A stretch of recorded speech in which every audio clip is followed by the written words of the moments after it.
2월 22일 월요일 아침입니다.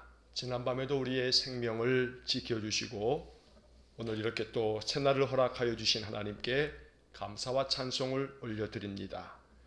오늘도 예배로 하루를 시작하는 우리 성도님들의 삶 속에 주님의 은혜와 평강이 가득하시길 간절히 축원합니다. 사도신경으로 우리의 신앙을 고백하겠습니다. 나는 전능하신 아버지 하나님 천지의 창조주를 믿습니다.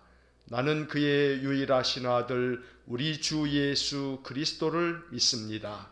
그는 성령으로 잉태되어 동정녀 마리아에게서 나시고 본디오 빌라도에게 고난을 받아 십자가에 못 박혀 죽으시고 장사된 지 사흘 만에 죽은 자 가운데서 다시 살아나셨으며 하늘에 오르시어 전능하신 아버지 하나님 우편에 앉아 계시다가 거기로부터 살아있는 자와 죽은 자를 심판하러 오십니다. 나는 성령을 믿으며 거룩한 공교회와 성도의 교제와 죄를 용서받는 것과 몸의 부활과 영생을 믿습니다. 아멘. 찬송가 311장 찬송하겠습니다. 찬송가 311장입니다.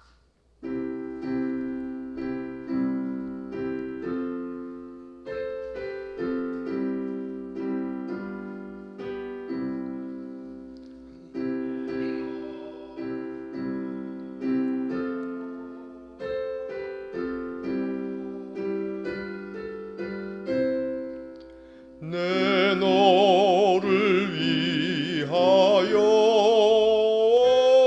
몸 버려 피 흘려 내 죄를 속하여 살 길을 주었다.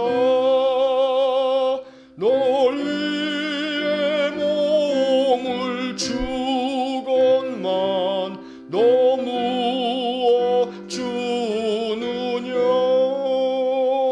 널 위해 몸을 주건만 너무 주느냐.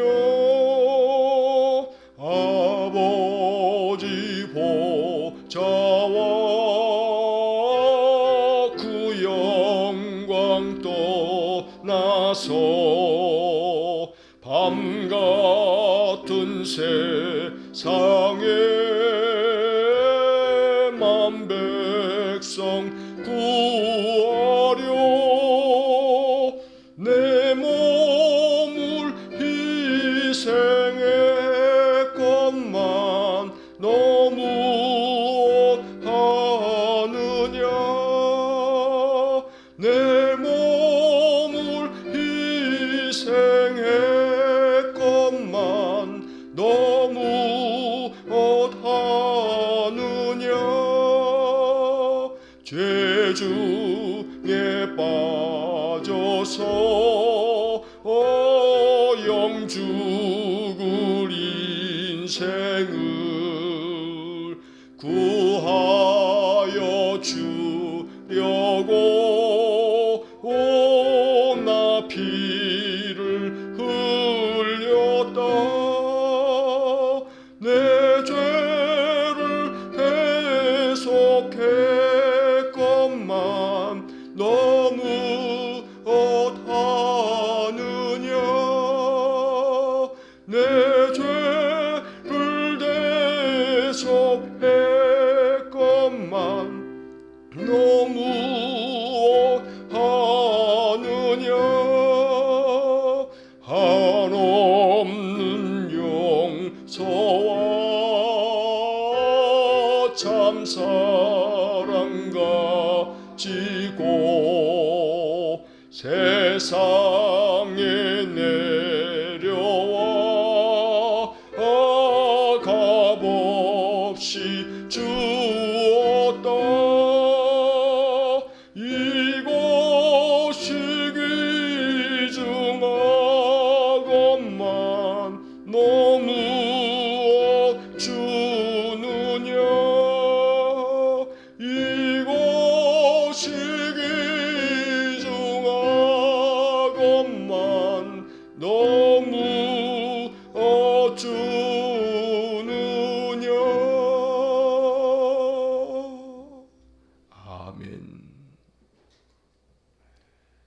거룩하시고 사랑과 자비가 풍성하신 하나님, 어제는 거룩한 주일을 하나님께 예배하게 하시고 이렇게 또 한 주간의 이 월요일 아침에 우리를 깨워주셔서 하나님께 예배할 수 있는 마음을 주시니 감사합니다. 언제나 하나님께서 우리에게 생명을 주시기에 우리가 새날을 맞이합니다. 이 하루의 삶은 하나님께서 내게 베푸신 크나큰 은총이며 또 하루를 평안하게 살아갈 수 있음도 하나님의 은혜입니다. 오늘도 하나님 그 은혜의 손을 내미셔서 우리 성도들을 붙들어 주시고 인생길에서 지치고 고난 우리 성도들의 그 마음을 어루만져 주시고 주님의 위로하심을 힘입어 또 하루를 견디어내고 살아갈 수 있도록 은혜 주시기 원합니다. 마음이 아무리 힘들고 어려워도 우리의 소망이신 예수 그리스도를 바라보며 십자가 아래 우리의 모든 무거운 짐을 내려놓고 주님이 우리에게 부어주시는 그 은혜를 힘입어서 이 한날을 살기를 원합니다.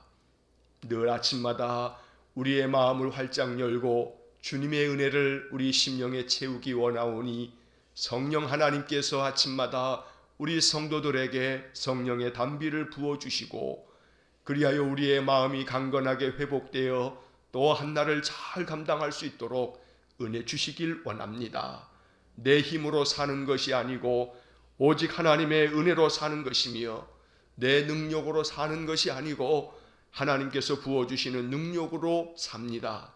늘 믿음 안에서 주님을 붙들고 살아가는 성도들에게 오늘도 하늘의 능력을 부어주시기를 간절히 원합니다. 비록 겨자씨만한 작은 믿음이긴 하지만 그러나 이 믿음 안에 능력이 있음을 믿습니다. 믿음으로 말미암아 용기가 생겨나 더욱 담대한 마음으로 인생의 모든 시련과 역경을 헤쳐나갈 수 있도록 은혜를 주시고 또 믿음으로 말미암아 우리에게 부어지는 그 하늘 지혜가 인생의 삶에서 당하게 되는 그 어떤 일이든 어떻게 내가 이 모든 일들을 해결해 가야 할지 우리 주님이 주시는 지혜로 모든 것들을 잘 판단하며 또 감당해 갈 수 있도록 능력을 더하여 주옵소서. 전능하신 하나님, 아침마다 깨어 주님을 찬송하며 기도하오니 우리의 마음을 연락해 주옵소서. 우리 마음 중심을 헤아리시는 주님, 우리 안에 있는 기도의 제목을, 마음의 소망을 하나님 기억해 주시고 응답해 주옵소서.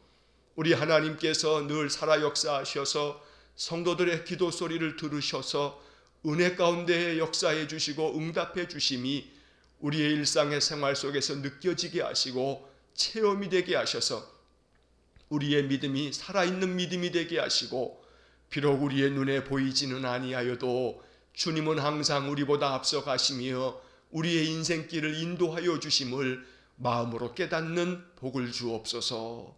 우리 성도들의 영과 육을 강건하게 만들어 주시되 육신의 질곡 가운데 있는 이들에게 긍휼을 베풀어 주시기 원합니다. 병상에 있는 우리 성도들에게 자비를 베푸시고 주님의 그 능하신 손을 얹어 안수하여 주시고 내 병에서 놓여 건강할지어다 주님 선포하여 주시고 우리 성도들이 지병으로 인하여 치료받으며 늘 약을 먹어도 그 약이 하나님 효험이 있도록 역사하시는 분은 하나님이신 줄 믿사오니 여호와 라파 치료하시는 하나님을 믿습니다. 오늘도 우리 성도들에게 은총을 베풀어 주셔서 그 몸이 더욱더 강건하게 회복되어 건강한 삶이 되어지도록 은혜 주시기를 원합니다. 상처 입은 몸을 싸매어 주시는 그 주님의 손길이 예배할 때마다, 기도할 때마다, 찬송할 때마다, 말씀을 묵상할 때마다 우리의 심령 가운데 뜨거운 기운을 느낄 수 있게 하셔서 우리의 모든 병증이 사라지도록 은혜를 내려주시고 마음의 깊은 낙담과 마음의 병까지도 주님께서 고쳐주심으로 늘 그 심령에 하나님의 나라가 임함으로 항상 평안과 기쁨과 감사가 넘치는 삶이 되어지도록 축복하여 주옵소서. 거룩하신 하나님, 참으로 이제 사순절이 시작되어 이제 주님의 고난과 그 죽으심의 길을 우리 마음 가운데 묵상하며 한날 한날을 보내기 원합니다. 사순절 첫째 주간을 보내면서 이 한 주 동안의 우리의 마음, 주님의 그 십자가의 고난의 길을 생각하며 더욱더 심령이 근신하여 깨어 기도하게 하시고, 우리의 마음 중심을 담아 주님께 예배할 때마다 주여 우리의 예배를 받으셔서 예배를 통하여 부어주시는 은혜가 우리의 심령 가운데 어떤 고난도 주님과 함께 견디어내겠다는 마음에 큰 힘이 생겨지도록 은혜를 내려 주옵소서. 말씀을 읽을 때마다 말씀이 하나님의 음성으로 들려지게 하시고, 말씀을 묵상하며 그 말씀 깊이 마음 가운데 새길 때마다 말씀의 능력이 우리 성도들의 삶 속에 나타나기를 원합니다. 주님이 우리에게 주신 말씀은 우리에게 복음입니다. 이 복음의 능력이 우리의 삶에 큰 힘이 되어지도록 역사하여 주옵소서. 오늘도 이 아침 이렇게 일어나 아침 깨어 하나님께 예배한 우리 성도들과 또 하루 동안의 이 예배의 영상을 시청하며 하나님께 기도하는 우리 온 성도들에게 하늘의 문을 여셔서 하늘의 신령한 복을 충만하게 내려 주옵시고, 우리 성도들의 일터를 축복해 주시고 우리 성도들의 직장을 축복해 주시기 원합니다.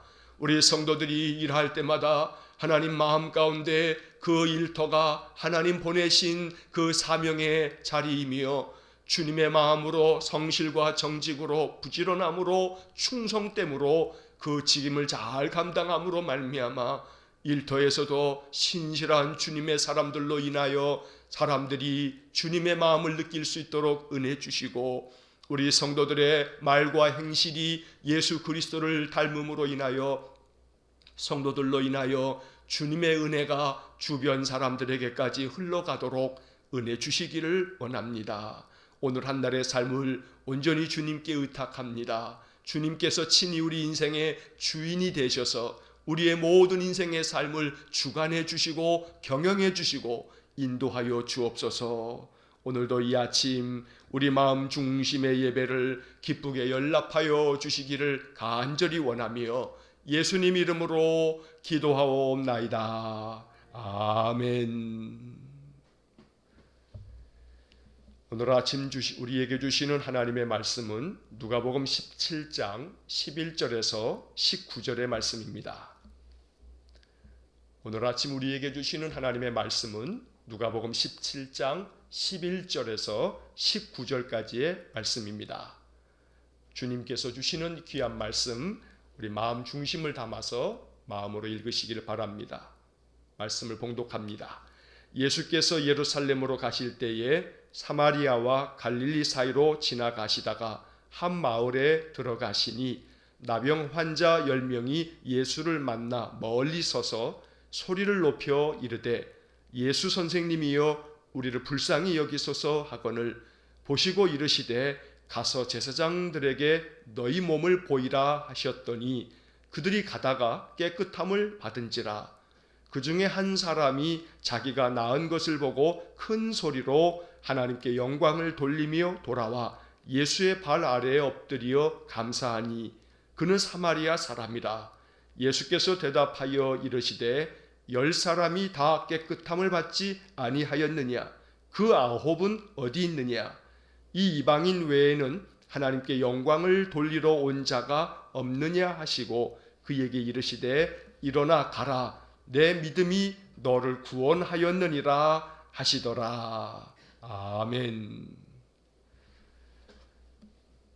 자, 우리가 지난 1월달과 2월달 이렇게 2달 동안에 지금 누가복음의 말씀을 계속해서 읽어왔습니다. 이제 오늘까지 누가복음의 말씀 이렇게 매일 성경으로 진행이 되고 이제 내일서부터는 시편의 말씀을 2월 마지막 28일까지 조금 읽다가 이제 누가복음 17장 또 20절 이하의 말씀은 이제 나중에 또 이 매일 성경의 편집에 따라서 또 다시 우리가 그때에 맞춰서 읽게 될 것입니다. 작년부터 우리가 매일 성경으로 새벽 기도회를 계속 진행하는 까닭은 매일 성경이 성경 묵상집으로 아주 참 잘 구성이 되어져 있습니다.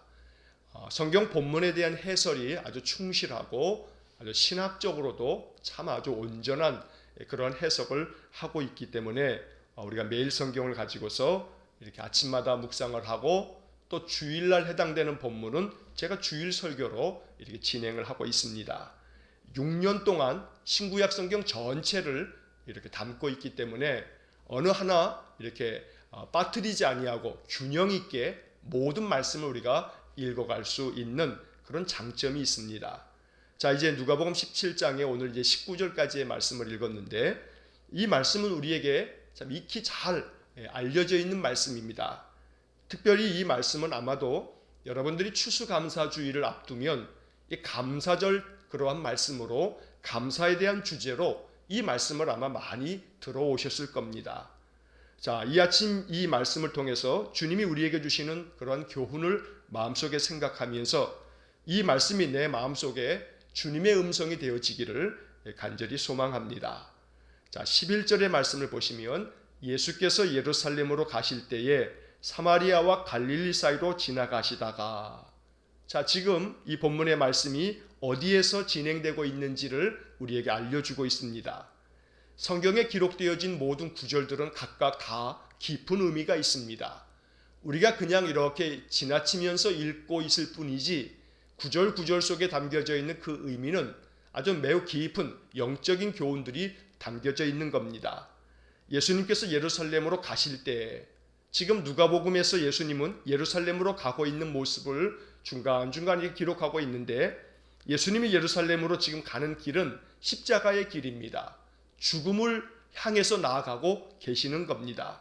이제 예루살렘에 가시면 붙잡혀서 고난을 당하실 것과 죽으실 것을 예수님 잘 알고 계셨습니다.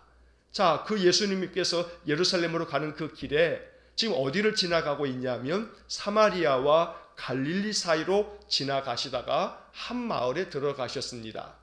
여기 지리적인 정보를 우리에게 알려주고 있는데 사마리아와 갈릴리 사이를 지나간다. 이게 의미하는 바가 상징적으로 아주 중요한 의미를 갖고 있는 겁니다. 사마리아와 갈릴리 사이를 지나간다라고 하는 것은 사마리아와 갈릴리의 경계선에 있다는 겁니다. 이것은 단순히 주님이 지금 지리적으로 위치가 지금 갈릴리와 사마리아 사이에 있는 어느 한 동네에 들어갔다라고 하는 이야기임과 동시에 이 말씀이 이야기하고 있는 것은 그 마을에서 만난 10사람, 자, 이 10명이 과연 어떤 사람들이냐라고 하는 정보를 우리에게 주고 있는 겁니다. 뒤에서 우리가 이제 보겠습니다만 10명의 나병 환자를 예수님께서 이제 보시게 됩니다. 왜냐하면 이 10명의 나병 환자가 예수님이 그 마을을 지나가시는 것을 알게 되면서 멀리 서서 예수님께 소리를 지르지 않습니까? 13절 말씀에 보면 소리를 높여 이르되 예수 선생님이여 우리를 불쌍히 여기소서 하고 외칩니다. 멀리 서서 이렇게 소리를 높이는 까닭은 나병이라고 하는 것은 아주 강한 전염병이기 때문에 이 나병은 율법대로 격리되어져 있어야만 합니다. 만약에 나병 환자가 격리되어져 있는 그 장소를 떠나서 이제 마을 가운데로 들어오게 되면 율법에 의하면 그 나병 환자는 돌로 쳐서 죽여도 관계없도록 되어져 있는 겁니다. 그러니 동네로 들어갈 수는 없고 또 예수님께로부터 은혜를 받고자 하는 마음은 간절하고, 그러니까 예수님 지나가는 그 길에 멀리 서서 소리를 높여서 우리를 불쌍히 여겨달라고 외치고 있습니다. 예수님께서 그들을 보시고 말씀하십니다. 가서 제사장들에게 너희 몸을 보여라. 사실 제사장에게 가서 몸을 보인다라고 하는 것은 이거 위험천만한 일입니다. 왜냐하면 율법에 의하면 나병이 온전하게 치유가 되고 자기 몸 안에 있는 그 나병의 그 골마 터지는 고름들이 깨끗하게 피부가 온전하게 회복되어지면서 아, 이제 내가 나병이 나았구나 라고 하는 그러한 확증이 있을 때에 이제 제사장에게 나아가서 자기 몸을 보이면서 내가 다 나았습니다. 그러면 제사장이 그 몸을 다 확인해보고 그래 네가 나았다. 그러면 율법이 정한 대로 하나님 앞에 제물을 드려서 예배함으로써 이제 제사장은 그가 다시금 그의 집으로 돌아가 동네 안에서 살아갈 수 있도록 선포하는 겁니다. 그런데 예수님께서 이 10명의 나병 환자가 우리를 불쌍히 여겨달라 했을 때 제사장에게 가서 너의 몸을 보여라 라고 말씀하십니다. 이것은 온전히 나은 상태 속에서 가야 하는 것이지 낫지도 않았는데 제사장을 찾아가게 되면 역시 마찬가지로 돌에 맞아 죽을 수 있는 겁니다. 자, 그런데 14절 하반절에 보니까 그들이 가다가 깨끗함을 받은지라 이렇게 말씀되어져 있습니다. 예수님의 말씀을 듣고 그들이 제사장에게 가는 길이었습니다. 가는 길에 나병이 깨끗함을 얻게 되었다는 겁니다. 자, 이 이야기가 우리에게 주는 교훈이 있습니다. 10명의 나병 환자는 모두가 다 예수님의 말씀을 믿음으로 받아들인 듯합니다. 그래서 그들은 모두가 다 제사장에게로 나아갑니다. 이렇게 예수님 말씀을 듣고 그 말씀에 순종해서 제사장에게로 가는 도중에 그들의 몸이 깨끗함을 받았다고 말씀하고 있습니다.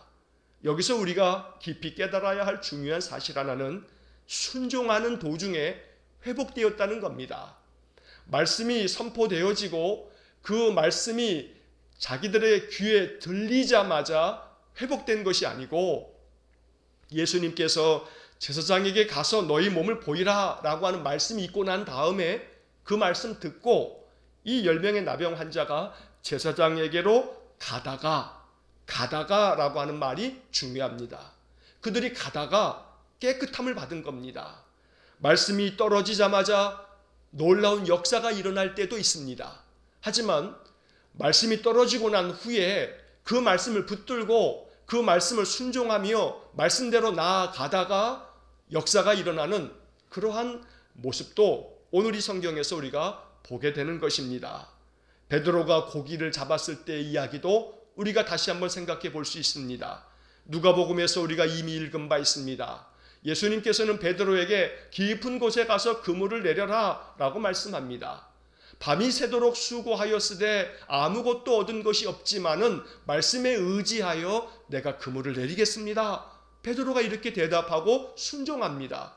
자, 말씀이 떨어지고 난 다음에 주님의 놀라운 표적이 그런 기적들이 나타날 때도 있지만 그 말씀에 의지하여 순종할 때에 순종하는 과정에서 그 도중에 하나님의 놀라운 역사가 일어난다는 겁니다.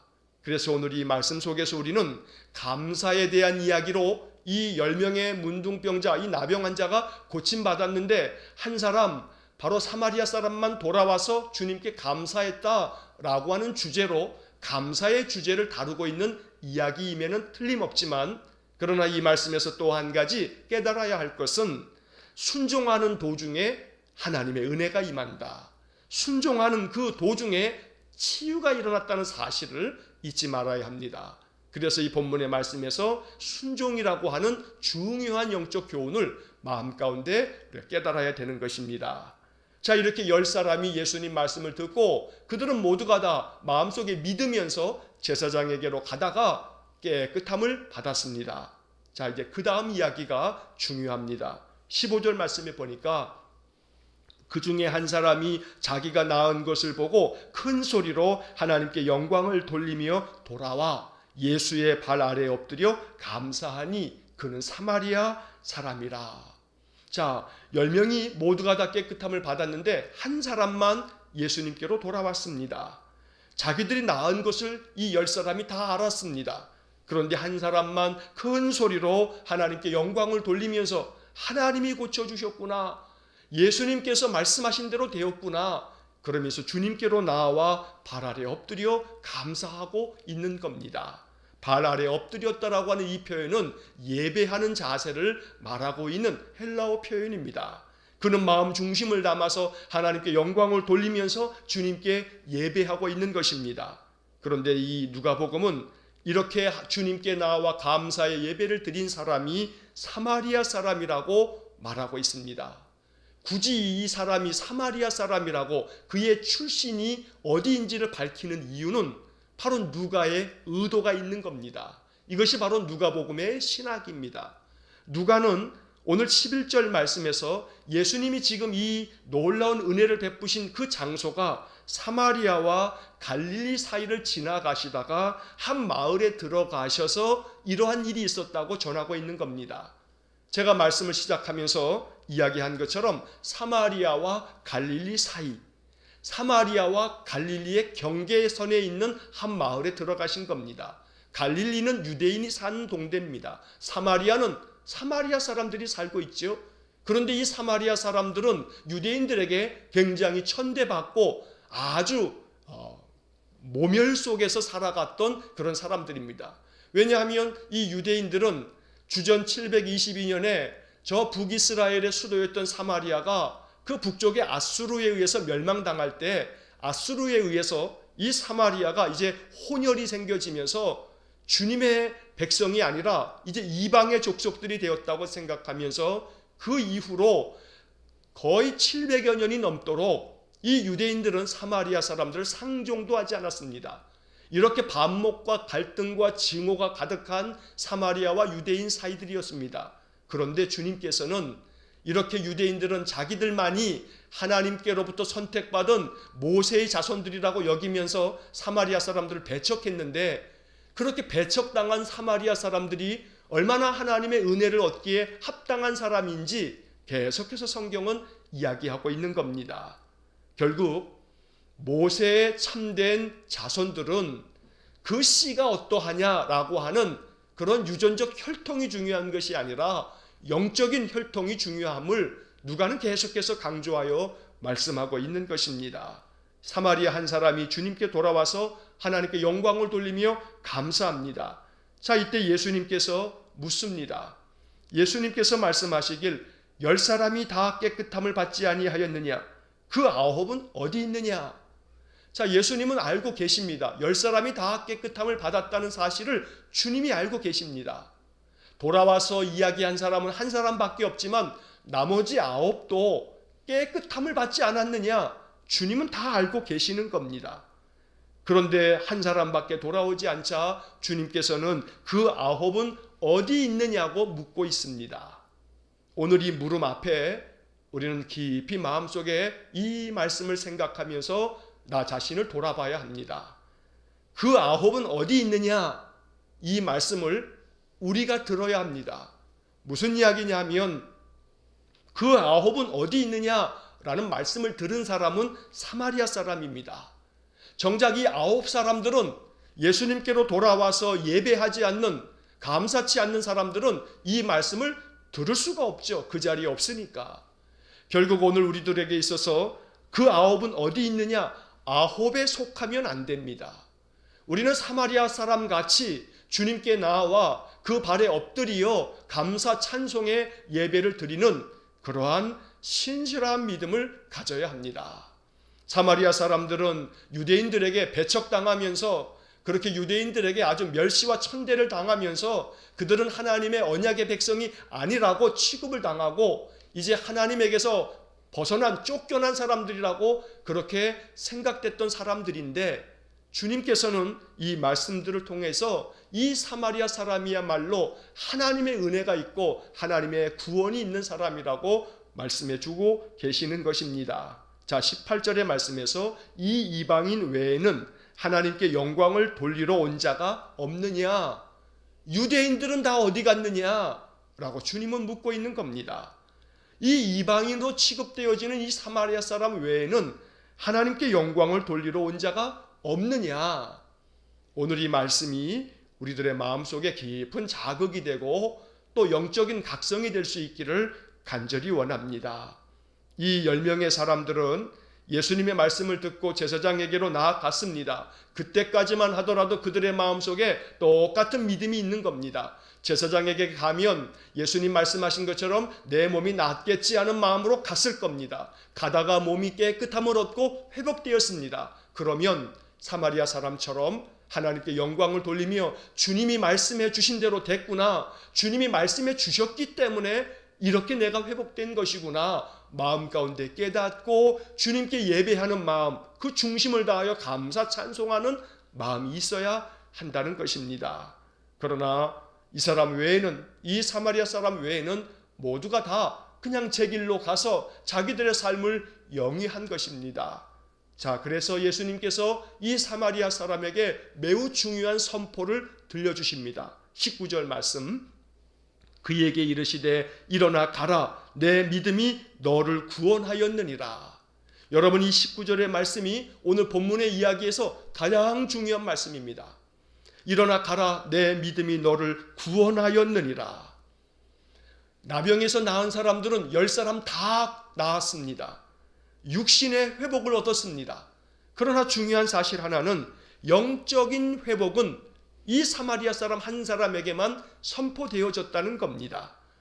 일어나 가라, 너의 믿음이 너를 구원하였느니라. 구원을 선포받은 사람은 사마리아 사람 한 사람입니다. 육신의 회복만을 즐거워해서는 안 됩니다.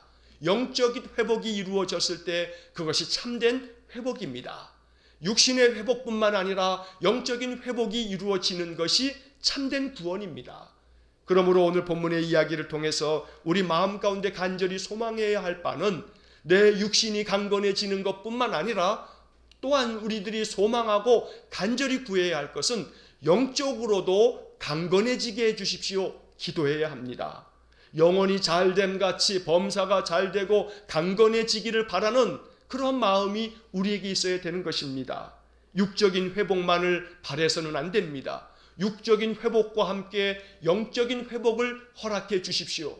이것이 이 아침 이 성경의 말씀 통해서 우리의 마음 가운데 깊은 기도가 되기를 간절히 축원합니다.